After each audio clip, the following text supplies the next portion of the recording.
In part 5 of osteology, I have covered all the vertebral columns, then various ligaments attached to it, then the ribs also, and also I have covered about the pathological aspect and few applied anatomy. In fact, by this we are completing the discussion about all the osteological aspect. Let's start with the session now. Hope you will enjoy it. Vertebral column, there are many things you need to understand. You need to understand about the intervertebral disc, you need to understand about the curvatures, you need to understand about various types of vertebrae, and you need to understand about the pathological aspect, that is the applied anatomical aspect of vertebral column. So starting here, if you see this vertebral column, there are 33 vertebrae in total. Okay, there are 33 vertebrae in total. So if you see all those vertebrae, there are vertebrae that is extending in from cervical region till the gluteal region. So that's what we are going to discuss. And if you look at the cervical vertebrae, there are 7 in number, which is in the neck region, and thoracic vertebrae that are 12 in number, and these are present in the posterior thoracic region, and 5 lumbar vertebrae, these are present in the posterior back region, and the sacral vertebra, this is present in the gluteal region, and the coccyx, the last 4. Okay, so in this, if you see, the sacral vertebrae, which is 5 in number, are fused, and the coccyx vertebra, which is 4 in number, are fused. So remaining cervical, thoracic, lumbar vertebrae, they are not fused each other. They are not fused each other. So here what you are seeing is the functional aspect. It protects the spinal cord and the spinal nerves. Okay, there is, when we discuss about individual vertebra, typical vertebra, we will know what is the vertebral canal and what are the structures passing through it. Okay, then this vertebral column, it mainly supports the body weight. Okay, the upper weight of the human body, upper part of the human body, is transferred through the lumbar vertebra, then through the sacral vertebra, then to the lower limbs. Okay, then it has a role in maintaining the posture. Posture means position. There are standing position, sitting position, lying position. So all these positions are maintained by the vertebral column, and during the time of locomotion also the vertebra will move. Slight degree of movement can be seen. Okay, then these bones, they provide muscle attachment, and they also, these vertebrae are also give attachment for the ribs, pelvis, and the skull. In fact, the skull is sitting on the vertebral column, the ribs are attached to the thoracic vertebrae, as well as the pelvis, that is the innominate bone, is attached to the sacral ala. Okay, so we will be seeing each and every vertebra, how it is divided and all this stuff. Okay, so there are, as I told you, this brown color region, what you see is the cervical region, and the blue color region is the thoracic region, which is having 12 vertebrae, and the yellow color region is the lumbar vertebra, which is having 5 vertebrae, and the green color region is the sacral vertebrae, which are fused, and the tip, which is like a tail, we call it as coccyx bone, those 4 vertebrae are also fused each other. Okay, now coming to the stability of the vertebra, so I would like to draw a diagram and explain, so that it will be easy for you to understand about the ligaments, or I will go to the models. And coming to this vertebra, this is the vertebral column. Okay, this is the vertebral column, and this is the skull that is sitting on the vertebral column. So I would like to remove the skull, so that it will be easy for you to understand. So when the skull is removed, yes, these are the 33 vertebrae that you are seeing now. These are the 33 vertebrae that you are seeing now.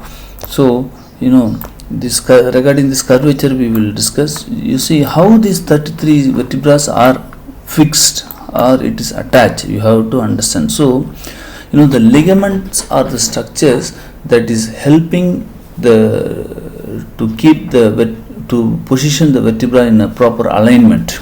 Okay, the ligaments are the structures. The ligaments are the connective tissues that is connecting bone to bone. So we will see all the ligaments that is present around. Okay, now what you see here is, this is the anterior longitudinal ligament. This is the anterior longitudinal ligament. So if you see, this ligament is attached between one body to another body, and it is the membrane connective tissue structure that is extending in all the vertebrae. Okay, this is anterior longitudinal ligament. Okay, then there is posterior longitudinal ligament. So I will show you. Yeah, this is the wait. Yeah, this is the posterior longitudinal ligament. This is the posterior longitudinal ligament. Okay, so if you see, this is the vertebral canal.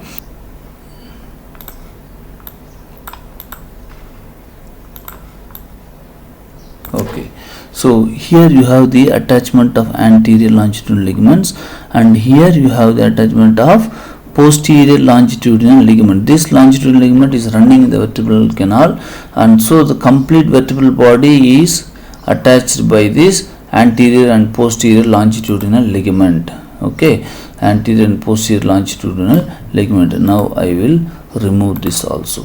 Okay, then this is a spinous process. This is a spinous process, and this is another spinous process, adjacent vertebra. So in between these two spinous process, we have this interspinous ligament. We have this this is a transverse process and of one vertebra and the other next vertebra. So in between these two transverse process, there are ligaments that is attached, that is called as intertransverse ligament. This is present in the right side as well as in the left side. Okay, and this is a spinous process. This is the spinous process of one vertebra, and this is the spinous process of other vertebra. So what happens in between these two spinous process, you have this.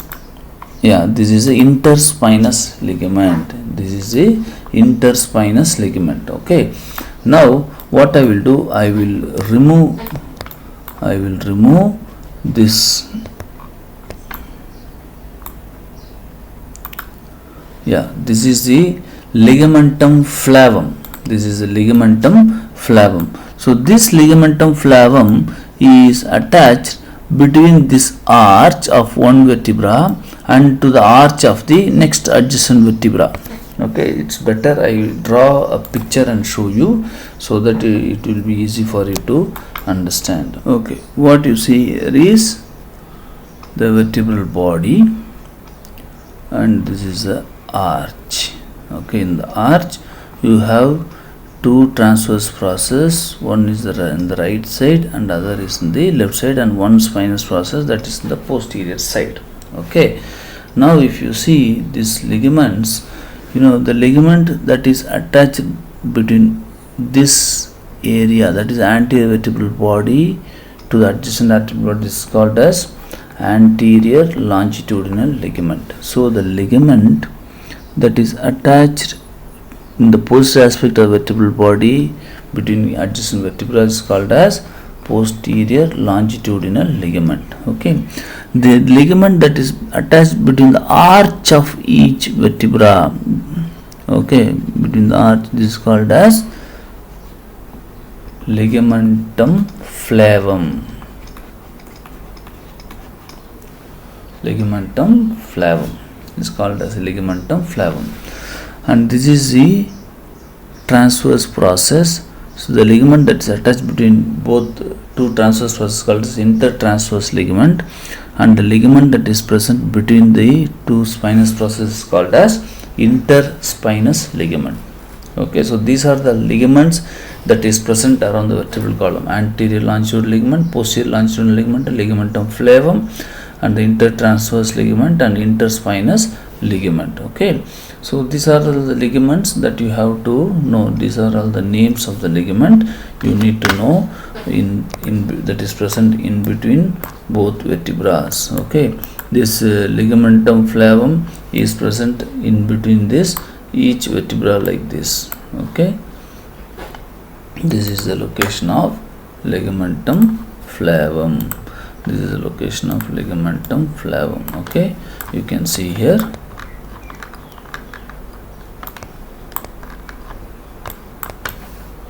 Okay, so this is the arch and this is the ligamentum flavum. Okay, so when you give spinal anesthesia in the lumbar region, you need to puncture the ligamentum flavum and then come into the subarachnoid space. Okay, so that's why I am giving so much importance for this ligamentum flavum. Okay, so coming here, these are all the ligaments that is present. Apart from this ligament, there are muscles that is arranged. Always the muscles are giving adequate support for all these vertebrae. The muscles are giving adequate support for all these vertebrae. Okay, now what you have to understand here is, we discussed about the ligaments, and now let's go to these ligaments prevents hyperextension of the spine. Okay, now let's go to the intervertebral disc. Okay, this intervertebral disc is present in between the body of each vertebra.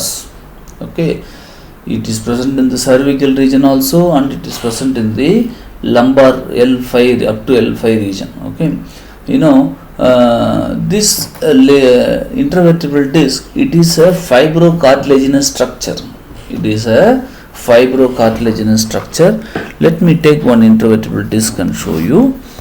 This is a vertebral body.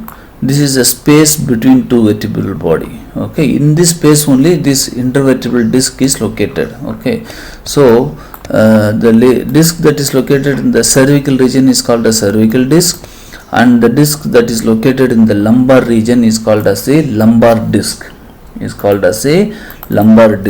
So now what you see here is this. I will remove the anterior longitudinal ligament to show you the.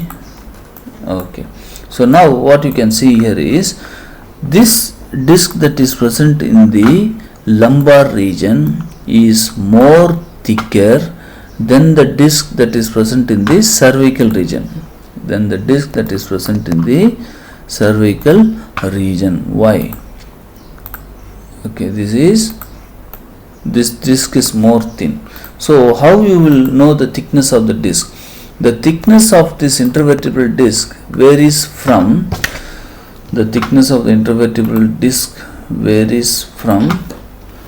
0.9 millimeter to 9 millimeter, that is 1 millimeter to 1 centimeter. Okay, so this is the thickness of the intervertebral disc. So in the cervical region, in the topmost cervical region, the thickness of the disc is 1 millimeter. So this thickness gradually increases. It gradually increases in thickness, and when it comes to the lumbar region, the thickness of the disc is around 1 centimeter. Why? Because the lumbar vertebrae are the vertebrae that is completely bearing the upper body weight. Okay, so naturally, wherever there is more force, there should be more thickness of the disc in order to act as a shock absorber. That is why the thickness of the intervertebral disc varies from 1 millimeter to 1 centimeter, that is 10 millimeter. Okay, now what I will do, I will remove this sacral vertebra and the other ligaments to show you this intervertebral disc separately. Okay, this is a intervertebral disc. Okay, this intervertebral disc is made up of two types of material. Okay, one is a fiber material and another is the jelly material. One is the fiber material and other is the jelly material. Okay, these fiber materials are present in the border, that is called as annulus fibrosus. Okay, in fact this is a fibrocartilaginous disc, and as a thumb rule, no cartilage has direct blood supply. Okay, the cartilages are not having any direct blood supply. They just absorb the nutrition from the surrounding tissues. Okay, so this structure is called as annulus fibrosus. This is a fiber material, and in the center there is a gel-like material. This is called as nucleus pulposus. That is a gel-like material. This is called as nucleus pulposus. So when the person stands, the vertebral body presses the nucleus pulposus, and the nucleus pulposus spreads all this annulus fibrosus material. So that is how this disc is acting as a shock absorber. This disc is acting as a shock absorber. So this is what you have to understand. So if you look at this, okay, this is one L3 vertebra, this is L4 vertebra. In between these vertebrae, the spinal nerves are coming out. The spinal nerves are coming out here. You see, even the thecal sac, that is the extension of the dura mater, is also coming out in the intervertebral foramen. We call this hole as a intervertebral foramen. So when there is compression of the disc, when there is any herniation, when there is any damage to the disc, then it can compress this nerve root and cause radiculopathy. This is what you can see here. This is the nucleus pulposus and this annulus fibrosus. In this picture, what you see is it's a herniated disc. Okay, the disc gets herniated, and the nucleus pulposus annulus fibrosus material is going and pressing the nerve root, and that is causing the radiculopathy. So you know, in neurology I would have been teaching. So whenever there is a compression in the nerve root, there will be radiating pain to all the place where the nerve root goes. So this kind of situation takes place when the person is obese, when the person jumps in the height, and it can lead to nucleus pulposus herniation, as well as degenerative disc disease. Okay, when the disc gets degenerated, then also there are chances. And lumbar spondylosis, this is degeneration of the lumbar vertebra. Okay, so in fact, if it is herniating posteriorly, it presses the spinal cord or the nerve root. If it is herniating anteriorly, then the thickness of the disc will reduce, and for a narrowing of this intervertebral foramen is taking place. Okay, so these are all the points that you have to understand about the intervertebral disc, which consists of nucleus pulposus, that's a gelatin material, gel-like material, and annulus fibrosus, which is made up of collagen fibers. Okay, so let's go to the vertebral column curvatures. Okay, as far as curvature is concerned, what you have to understand is this is the two curvature. Okay, one is when the child is in the intrauterine life. Okay, when the child is in the intrauterine life, there is only one single curvature that is formed in the intrauterine life. Okay, the bone is having only one single curvature. The bone is having only one single curvature. But the child is born with one single curvature, and you know the developmental milestones. Okay, after few months the child starts to lift the head up. Okay, lift the head up and see. So that time what happens, this curvature in the cervical region will develop. Okay, likewise when the child start to stand, the curvature in the lumbar region will start to develop. So what you can see is we divide this into two curvatures. So when the child start to look up, the curvature in the cervical region is developing. When the child is starting to stand, then the lumbar curvature is developing. Okay, so when this curvature is very essential in our biomechanically, in order to transfer the body weight to the lower limb. Okay, biomechanically this curvature is very important in order to transfer the body weight to the lower limb. So if you see in this place, okay, so this is the normal curvature. So here what you see is there is anterior bending. This is called as the primary curve. The primary curve is present in the cervical vertebra as well as the lumbar vertebra. Okay, the secondary curve is present in the posterior thoracic vertebra and in sacrococcygeal vertebra. So this anterior bending is called as a primary curve, and the posterior bending of the thoracic and sacral vertebrae are called as the secondary curve. So primary curve, secondary curve. So now let us see the clinical importance of this curvature. Okay, so this is a normal curvature, this is a primary curve, and this is a secondary curve. This is a primary and secondary curve. So what you see here is, when there is more anterior bending, we call it as the kyphosis deformity. So you can see people who work with the computer for a long time, then the old people whose ligaments are laxed. Okay, in old age there are high chances of laxity of the ligament. So in that case there is anterior bending, we call it as kyphotic posture or kyphotic spine. Okay, so whereas if there is any weakness in the paraspinal muscles, then the vertebra can change into S-shaped curvature. Here you can see the vertebra, this is a posterior view, and the curvature is present in the S-shaped form. Okay, this is called as the scoliosis. This is called as the scoliosis deformity. Okay, these are some of the basic deformities you should know. So if sometimes if the cervical spine is straight or lumbar spine is straight, these kind of patients will suffer from the long term neck pain and the back pain. Okay, what you see here is, this is a normal cervical curvature, whereas in this spine there is the cervical curvature is straight. Okay, we call it as a military neck. Okay, so this, what happens, this creates abnormal stress to the paraspinal muscles in the posterior neck region and causes severe amount of pain, continuous pain in the posterior neck region. And likewise in the lumbar region, what happens, you can see the lumbar vertebra is very straight. Okay, and you have to remember this, the pelvis is attached to the sacrum here.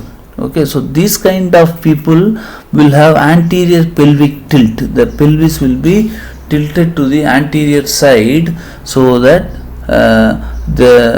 because the lumbar vertebra is straight. Okay, so what happens, there is abnormal amount of stress that is going to the paraspinal muscles of the lumbar region, and it will be causing severe amount of pain. And these kind of people, there are high chances of this prolapse of this L5S1 intervertebral disc.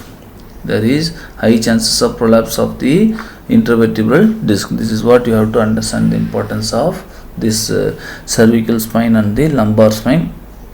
In fact, there are many exercises to correct this that treatment aspect we will discuss later. Okay, so these are the important thing you have to know about the curvatures of the spine. You have to know about the curvatures of the spine. Now let's go to the next topic.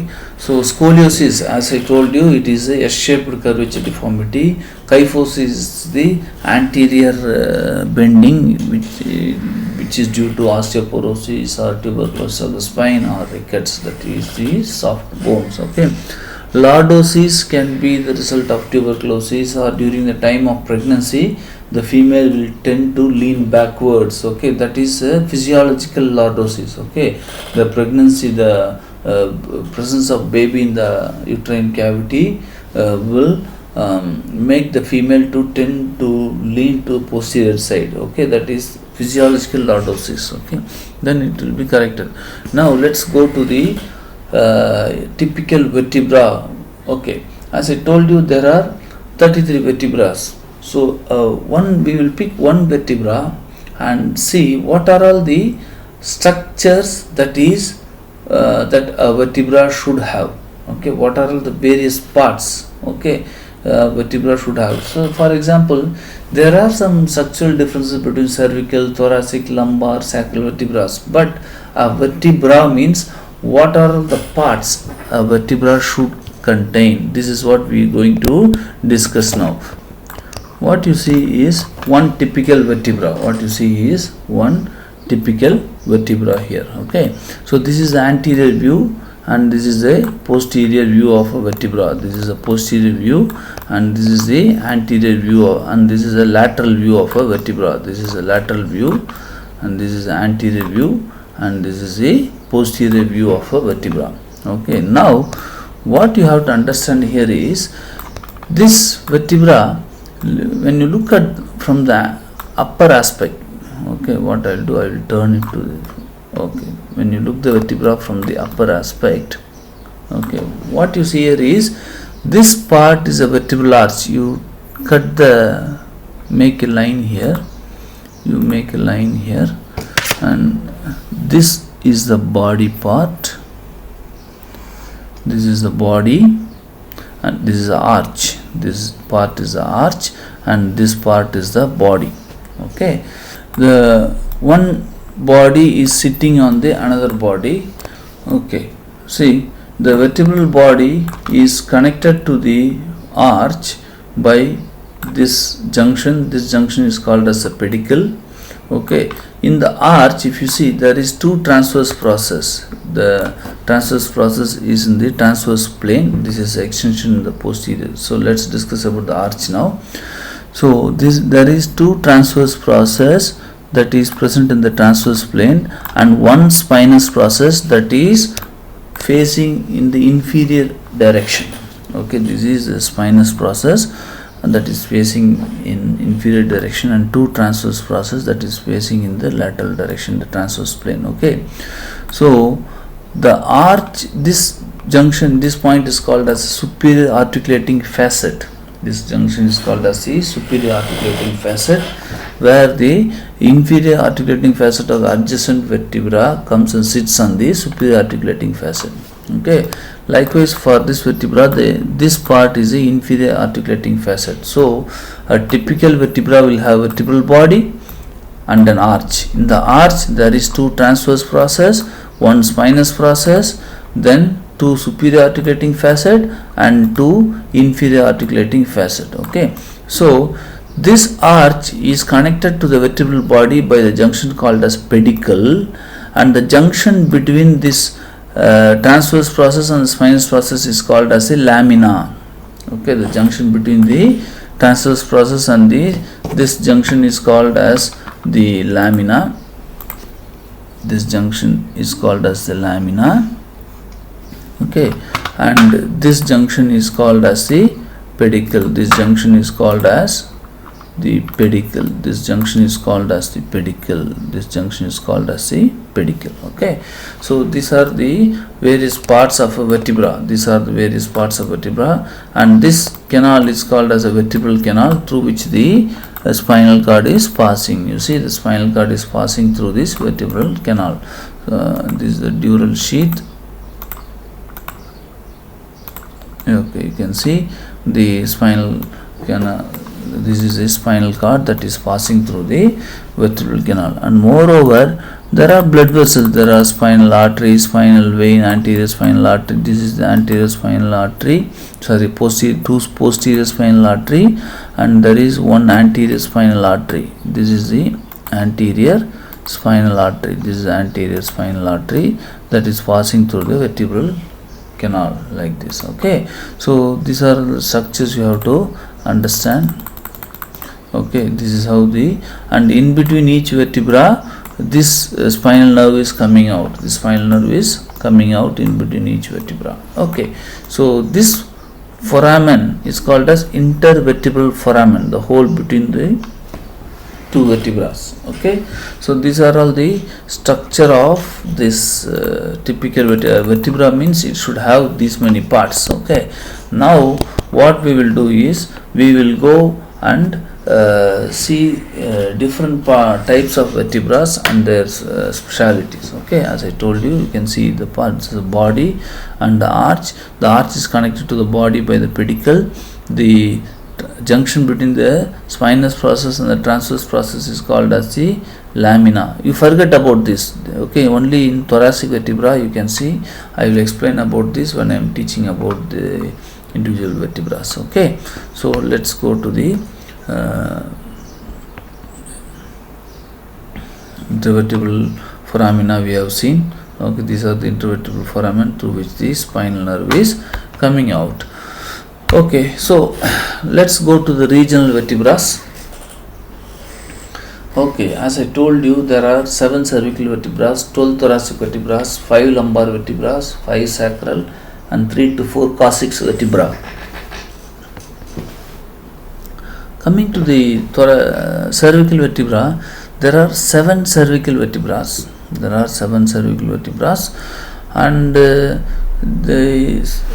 7 cervical vertebrae, they have some unique features. Okay, so that we will see that now.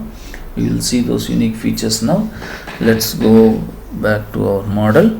Okay, so what you see here is the cervical vertebra. What you see here is the cervical vertebra, and this is occipital bone. This is occipital bone. I told you in the part 4 of the lecture, the occipital condyle is sitting on the C1 vertebra. Okay, so this C1 vertebra is also called as the atlas. The C1 vertebra is also called as the atlas. Okay, so the specialty of the atlas is the vertebral body is absent. The vertebral body is absent for the C1 vertebra. Okay, so that's why it's called as atlas. So this is a C2 vertebra. This is a C2 vertebra. The cervical 2 vertebra, we call it as axis, and this is the atlas. So what happens here? There is a small process that is called as the odontoid process. This projection is called as a odontoid process, or also it is called as the dens, Okay, there is a ligament between these two. Yeah, this is called as the transverse ligament of the atlas.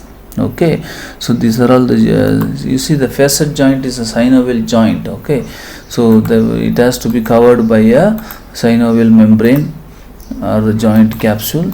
Okay, so this is the transverse ligament. This is a transverse ligament. So this transverse ligament prevents the odontoid process of C2 vertebra to press the spinal cord. You know, the spinal cord is passing through this.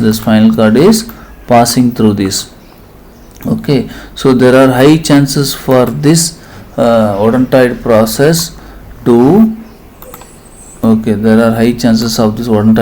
to press this spinal cord. So that is prevented by this transverse ligament. We call it, you can also call it as the annular ligament. Okay, we can also call it as annular ligament. So coming to the C1 vertebra, this is the atlas.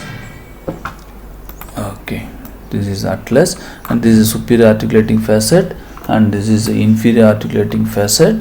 This is a transverse process, and this is the spinous process that is present in the posterior side. This is the posterior side. Okay, coming to the C2 vertebra, that is the axis. You know, this is the anterior view and this is the posterior view.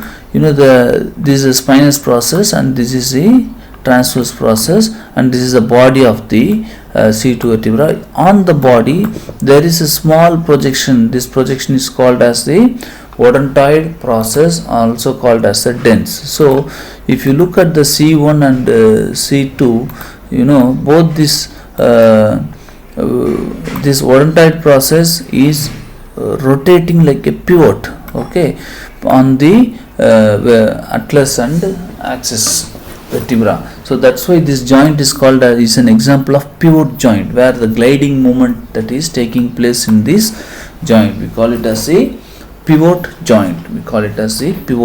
Okay, so now what you can see here is this pivot joint is just having some gliding movement when you turn the head towards the right and the left side. Alright, so this is atlas and this is axis, you have seen.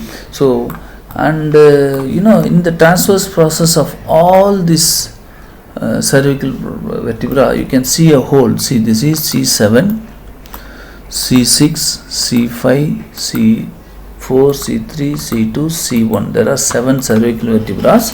In all the transverse process, okay, I will isolate this 7.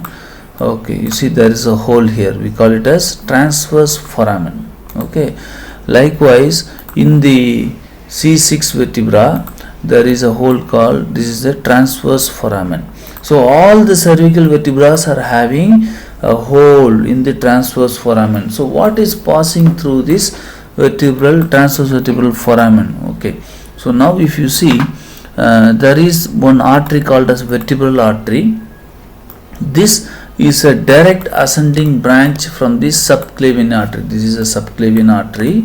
This is subclavian artery, and this is the vertebral artery that is passing through the transverse process, and then in the suboccipital triangle this comes out and goes through the foramen magnum and goes inside the cranium. Okay, that we will discuss in the circulatory mechanism, that we will discuss in the circulatory system. Okay, what is happening to this artery. Okay, the important clinical aspect that you should remember here is, you see, this is C7 and this is C6. Okay, but this vertebral artery is not passing through the C7 transverse foramen.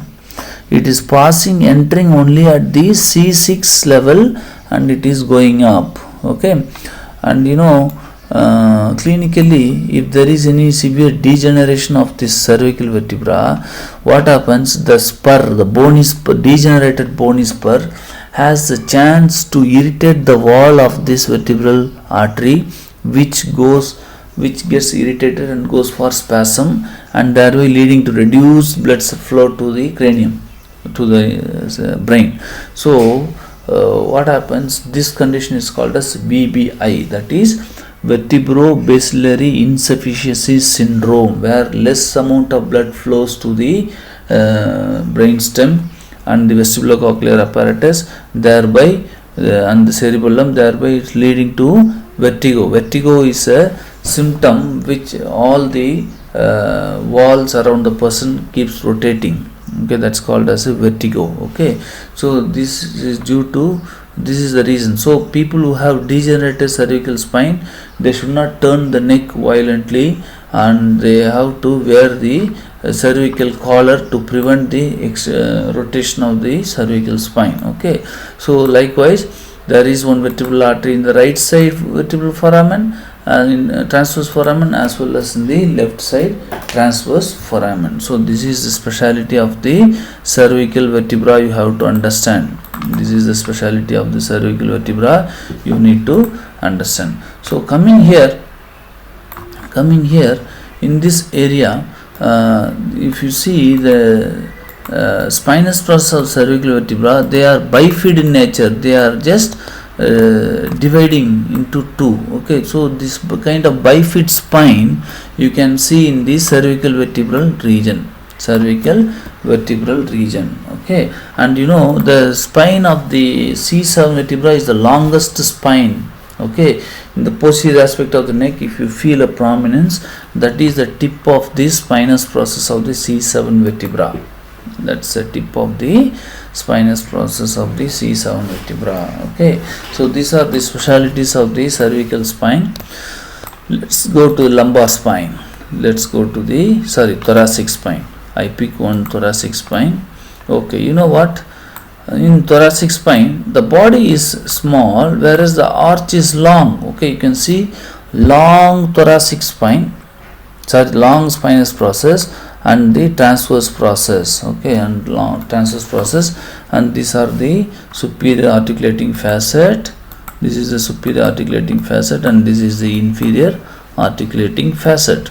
Okay, so what you see here is the superior and inferior articulating facet. You can and you can see a long spinous process in the thoracic vertebra. But the other specialty of the thoracic vertebra is this facet. Okay, this is the costal facet. This is the costal facet, and this is a demi facet. Okay, so what happened? The head of the ribs articulates in the demi facet like this, and the tubercle of the ribs comes and touches this costal facet, and then the ribs comes in the anterior side. Okay, I will keep the ribs and show you.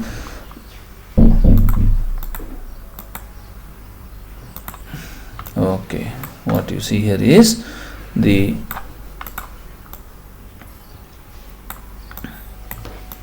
thoracic vertebra. You see, in all thoracic vertebrae, the ribs are attached. Okay, you see, the head of the rib is articulating to this vertebra and adjacent vertebra. That's why there is demifacet. Whereas this tubercle of the rib, is articulating with the transverse process. So this is called as costal facet. Okay, so that is the speciality you can see in the thoracic vertebra. One is the presence of costal facet and demifacet, and other is presence of this long spinous process. Other is the presence of the long spinous process. So this is one special features you can appreciate in the thoracic spines, thoracic vertebrae. Okay, now let's go to the lumbar vertebra. Let's go to the lumbar vertebra. So in lumbar vertebra, if you see, the body is thick, whereas the arch is very short. Okay, you can appreciate thick lumbar vertebral body and the arch is very short. You have short spinous process, you have short transverse process, and this is superior articulating facet and this is the inferior articulating facet. Okay, so this is the nature of the lumbar vertebra. Whereas if you come to the sacral vertebra, you know, all the 5 sacral vertebrae are fused. You don't see any intervertebral disc in the sacral vertebra, but the transverse intervertebral foramen opens in the anterior side as well as in the posterior side. Okay, the transverse process that is extending in the lateral side is fused together and forms a ear pinna like structure. That's why it is called as sacral ala. Okay, this prominence in the pelvis of the sacral S1 vertebra is called as the sacral promontory. This prominence is called as sacral promontory, and you know, these transverse process extend laterally and then they form a sacroiliac joint. Okay, joint I will teach separately, so just know this is a place where the ilium is connected to the sacral vertebra. So this is special joint because half part of the joint is synovial joint, half part of the joint is cartilaginous joint. Slight degree of movement is seen here and free movement is seen in this synovial articulating surface.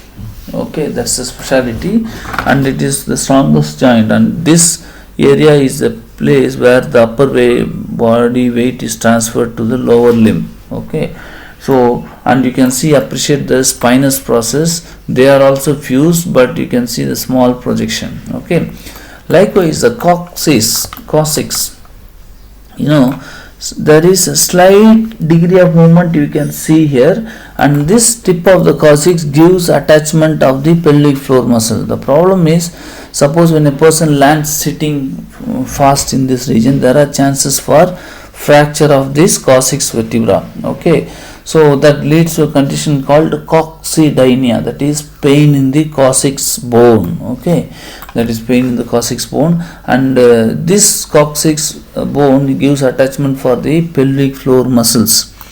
These are the pelvic floor muscles you can see.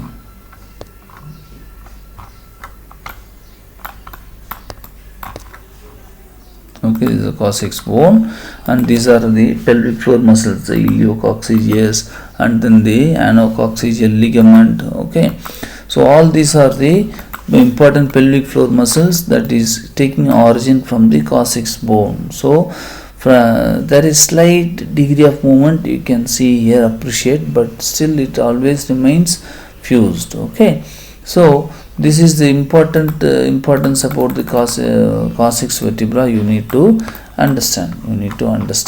Okay, now let's go ahead with the next topic. We will continue with the thoracic cage. See, thoracic cavity as such is formed by the vertebral column in the posterior side and the sternum in the anterior side, and there are 12 pairs of ribs. Okay, so if you look at the osteology of the ribs, there are 12 pairs of ribs. Okay, These 12 pairs of ribs are attached to the thoracic vertebra, and they form the thoracic cage. Okay, so now we are going to understand there are three types of ribs. One is true ribs, false ribs, and floating ribs. And what gives this name for these true ribs, we have to know. Okay, this is the objective. So let's go with the model. Okay, what you see here is the thoracic cage. Okay, now you have to understand how this cage is constructed. If you look at the thoracic cage, anteriorly you have the sternum. This is a sternum, and posteriorly you have the thoracic vertebra. These are all the thoracic vertebrae. All these are the thoracic vertebrae, and these are the ribs. Okay, so number 1 to number 7 is called as true ribs. Why? See, this is 1, 2, 3, 4, 5, 6, 7. Okay, these first 7 ribs are called as the true ribs. Why? Because if you see the ribs, they are attached to the thoracic vertebra. Okay, this is the head of the ribs. Let me show different parts of the ribs. Okay, this is the body of the ribs. And this is the head of the rib. Okay, and this is the neck of the rib. Okay, and this is the tubercle of the rib. This part is the tubercle of the rib. So this tubercle is articulating with the transverse process, and the head of the rib is articulating with the vertebral body, thoracic vertebral body. Okay, and moreover, if you see, this groove is called as a costal groove. So we will know what are the structures passing through the costal groove. Okay, so now what you see here is head, neck, body, and anteriorly this is the spot which is converted into the cartilage. So these are the different parts of the ribs. Coming to the ribs, first 7 ribs. Why it is called as true ribs? Because in the posterior side they originate in the vertebral body, they come all the way in the anterior side, and this is a costal cartilage. The first 7 ribs, they come anteriorly, form the cartilage, and directly join with the sternum. See, 1, 2, 3, 4, 5, 6, 7. Okay, directly joined to the sternum. That's why 1 to 7 is called as the true ribs. Whereas 8, 9, 10 is called, this is 8, 9, 10 is called as a false ribs, because they change into cartilage and they attach to the 7th costal cartilage. So they are not having any relationship with the sternum bone. That's why the 8, 9 and 10 is called as a false ribs. Okay, whereas 11 and 12, they are called as a floating ribs, because they are just simply floating and they don't come anteriorly to join to the sternum. Okay, so now this is a cartilage and this is a bone. Okay, so what is this junction? This junction is called as chondrum, means cartilage. This is ribs. So this junction is called as costochondral junction. Okay, and this junction is called as sternochondral junction. This junction is called as sternochondral junction. This junction is called as the costochondral junction. And these cartilages are slightly flexible in nature. Okay, suppose when you lie down in the lateral side, when you lie down in the lateral side, this ribs presses this cartilage, and slight flexibility is present in the cartilage. And these cartilages are having a good amount of sensory nerve supply. That's why inflammation to this cartilage, it takes long days to subside, and there is severe amount of tenderness if there is any damage to these cartilages. Okay, so now you know why 1 to 7 is called as true ribs, why 8, 9, 10 is called as the floating ribs, false ribs, and 11 and 12 is called as the floating ribs. Okay, and this is how the rib cage is formed. So coming to the intercostal space, you know, in between each ribs there is intercostal space. This is the intercostal space, these are the intercostal space, and you have the intercostal muscles in this intercostal space. You have the intercostal muscles in this intercostal space. So you know, this is the external intercostal muscle, and this is the internal intercostal muscle, and this is the innermost, that is transverse intercostal muscle. Okay, these are the three muscles present in between the intercostal space, and moreover in the costal groove there are three structures that is running vein, that is intercostal vein, intercostal artery, and intercostal nerve. So this is the intercostal artery, this is the intercostal artery.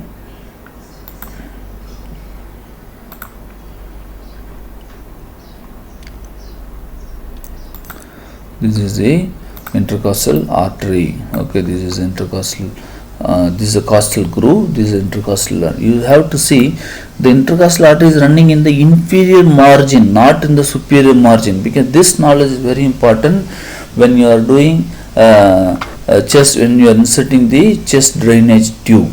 Okay, so this is the intercostal artery, and this is the intercostal vein.